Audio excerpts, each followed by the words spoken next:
Bismillahirrahmanirrahim. Assalamualaikum warahmatullahi wabarakatuh. Jumpa lagi bersama saya di channel Al-Quran dan Hadis. Kali ini saya akan melanjutkan reaction mengenai kajian Kiai Haji Buya Syakur Yasin MA yang berjudul Makna Tersembunyi di Balik Salawat Nabi Muhammad SAW. Mari kita simak dengan seksama dan tempo yang sesingkat-singkatnya. Semoga kita mendapatkan hikmah dan kebaikan Allah Subhanahu wa taala.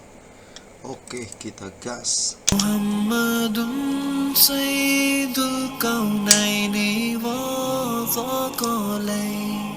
Muhammadun Sayyidul Kaunaini wa Thaqalain. Ada pernah mungkin kita menanya sampai sekarang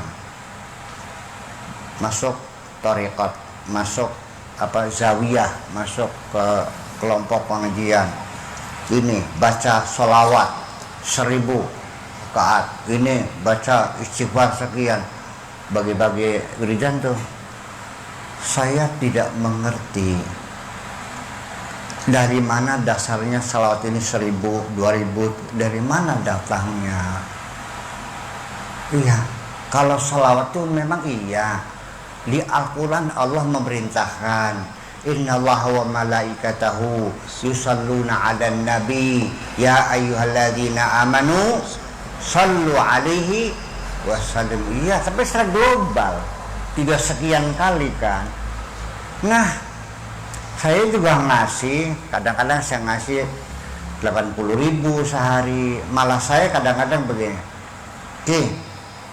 amal ini baca sallallahu ala Muhammad 80.000. Kalau 3 tahun kemudian kamu belum kaya, ludahin muka saya. Tentang begitu. Ya, tapi sebelumnya saya kasih pemahaman dulu tentang apa maknanya sholawat. Nah, ini yang kadang-kadang orang males menerangkannya. Sok saya mau nanya, setiap hari kita baca sholawat Allahumma sholli ala sayyidina, maksudnya apa sholawat? Yembuh, ya kan? Yembuh. Mangga innallaha wa malaikatahu yusalluna 'alan nabi ya ayyuhalladzina amanu sallu 'alaihi wa sallimu taslima. Allah berselawat, betul? Malaikat berselawat, betul? Orang beriman juga berselawat, betul? Sama enggak bentuknya? Berbeda. Salawatnya Allah itu al-imdad li hadratin nabi sallallahu alaihi wasallam. Artinya diberikan, disuplai. Allah mensuplai dengan energi yang luar biasa. Malaikat itu yastaghfiruna lahu, mengawal Nabi. Nah, kalau kita apa salat kita? Ini menjadi persoalan. Jadi begini,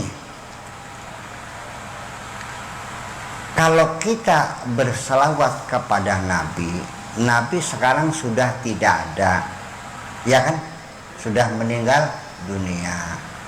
Lalu untuk siapa ini? Bukan kepada jasadnya, bukan kepada badannya, tapi kepada Zatul Muhammadiyah yang diciptakan oleh Allah sebelum Allah menciptakan apapun. Nah, saya pernah ngaji di pondok, di live langsung saya mengatakan bahwa Allah sebelum menciptakan alam semesta, pertama-tama yang diciptakan adalah manusia. Bingung orang semua, iya kan? Langit dulu tak manusia dulu? Ya manusia dulu.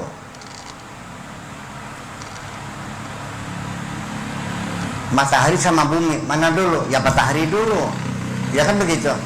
Matahari dengan galaksi The Milky Way, ya galaksi dulu, dan seterusnya. Sebelum galaksi The Milky Way ya galaksi Centauri dulu dan seterusnya, ada 10 galaksi yang sudah teramati itu. Nah orang kan bingung karena selama ini kan dikiranya makhluk yang pertama itu Nabi Adam ya, dimasukin surga, berarti kan surga sudah ada. Mari kita dengar. Bismillahirrahmanirrahim. Ini kata Allah kepada kanjeng Nabi, laulaka ya Muhammad ma khalaqtul, ingat gak? Ma khalaqtul aflaq. Itu tidak paham apa maknanya? Kalau bukan karena engkau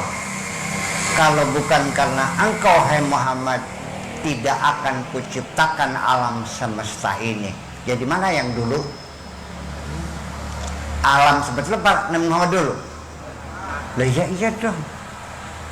Berarti manusia lebih dulu, tapi bukan jasadan, tapi zat atau nur namanya, kalau istilah pesantren namanya nur. Ini sangat luar biasa teman-teman, karena membuka cakrawala pemikiran saya.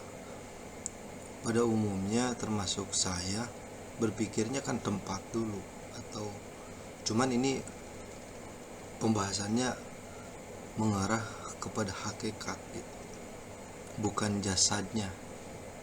Buya tadi mengatakan seperti itu, tapi nur. Oke, kita simak ya. Saya sangat terkesima atas penyampaian beliau. Nur Muhammad yang dulu. Dan itu sebagai satu motivasi, sebagai satu penyebab adanya alam semesta ini. Nah, itulah yang diciptakan oleh Allah, dan itulah semuanya yang menjadi alasan sampai sekarang kita dipertahankan oleh Allah. Allah mengatakan, wa manahnu mu'adzibina wa man nu'adzibuhum wa anta fihim. Artinya kalau nggak salah, kami tidak akan menghukum mereka wa anta fihim, kalau engkau ada di situ. Yang kedua, iya kan? Jadi kita berselawat pada itu apa? Artinya kita berkomunikasi, kontak, bersambung dengan kanjeng Nabi.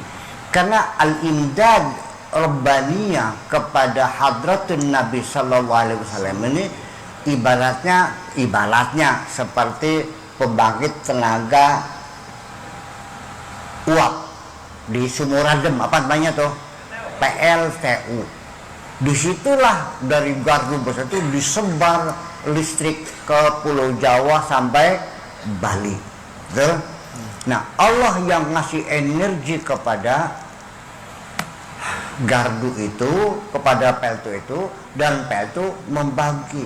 Jadi kalau seandainya kita tidak kontak, tidak bersambung kanjeng Nabi, kontaknya tidak connect, yang gak mungkin lampunya nyala dong. Betul enggak? Makanya salual itu kontak, maksudnya berkoneksi. Iya, salu wasalimu taslima, supaya kita terang. Lalu setelah semuanya jelas, mari kita bangun perdamaian, keselamatan, salam, taslim. Iya, itu artinya dengan adanya yukhrijuhum minadh-dhulumati ilan nur, terang semuanya, kita kontak dengan kanjeng Nabi, kita bangun salama, keselamatan, wasallimu taslima. Nah, makanya karena bagaimanapun kalau lampunya gelap gulita, kaki kita bisa nginjak beling, bisa nginjak paku kan? Betul enggak? Jadi sebenarnya terang benderang, nggak boleh kegelapan itu. Dan itu adalah kedamaian. Jadi kalau sekarang umat Muhammad saling bunuh-membunuh, perang saudara, saling caci-mencaci, tolong jangan bawa Nabi Muhammad di sini. Paham? Jangan mengatakan umat Muhammad, malu kita. Nabi tidak pernah menyuruh kita saling membunuh sesama kita. Iya, benar sekali teman-teman. Jadi tidak bisa kita mengaku bahwasanya kita adalah umat Nabi, tetapi tekad ucap lampah kita tidak mengacu kepada yang Nabi contohkan. Nabi sangat luar biasa tauladan. Bahkan sebagian keterangan menyebutkan bahwasanya Al-Quran adalah akhlak Nabi, dimuat di Al-Quran. Itu sangat luar biasa teman-teman. Semoga kita dapat menjadikan itu sebuah motivasi untuk diri kita. Bicara kita disesuaikan dengan seperti yang Nabi contohkan. Dalam artian bukan kita harus berbahasa Arab, itu tergantung kalian menggunakan bahasanya masing-masing. Namun tutur kata dan tata cara terhadap kehidupan kita harus merujuk kepada Nabi. Kalau cuma ngaku-ngaku saya umat Nabi, ya itu mah bisa-bisa saja. Cuman sesuai tidak dengan yang dicontohkan oleh Nabi. Subhanallah. Dan tidak pernah mencaci maki sesama kita. Paham? Iya, perlu ada kejelasan. Yaitu, makanya kita hadirkan Kanjeng Nabi itu tidak mengenal waktu. Jangan katakan Nabi sudah meninggal, tidak.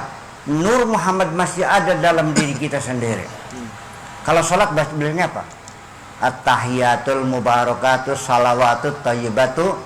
Terus assalamu alaika ayyuhan nabiyyu.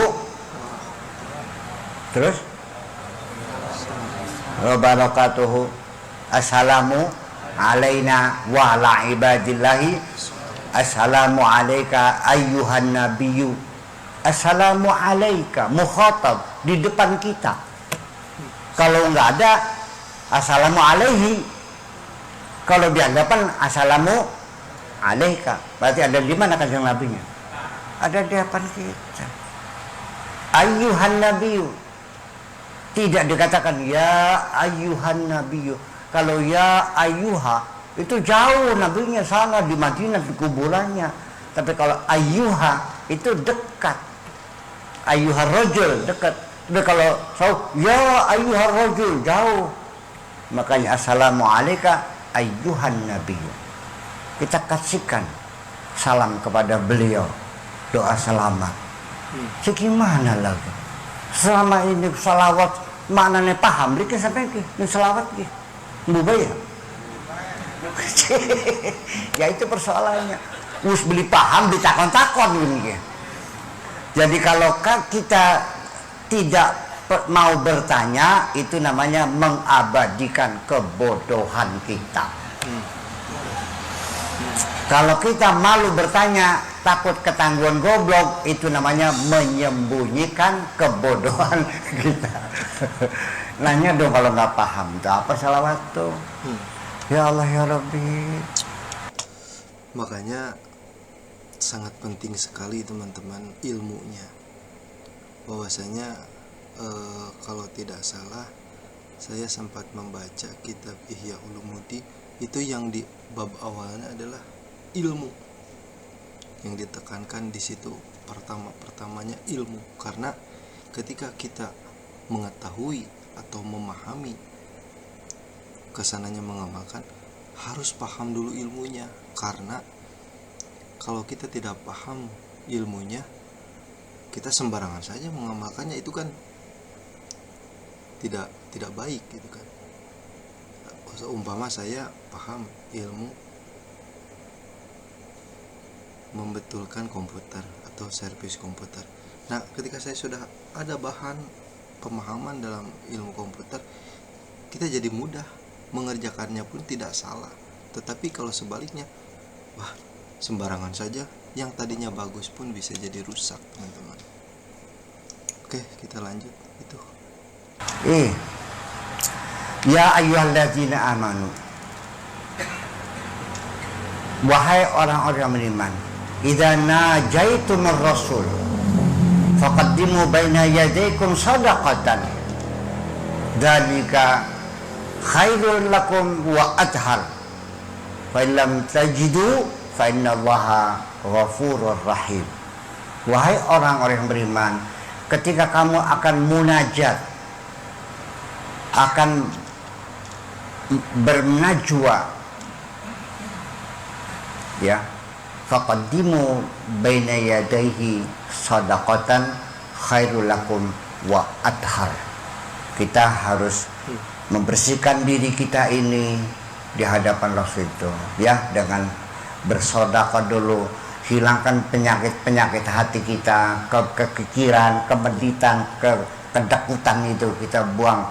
Berilah sedekah dulu, itu yang lebih suci. Kalau nggak ada, ya sudah, Allah mengampuni.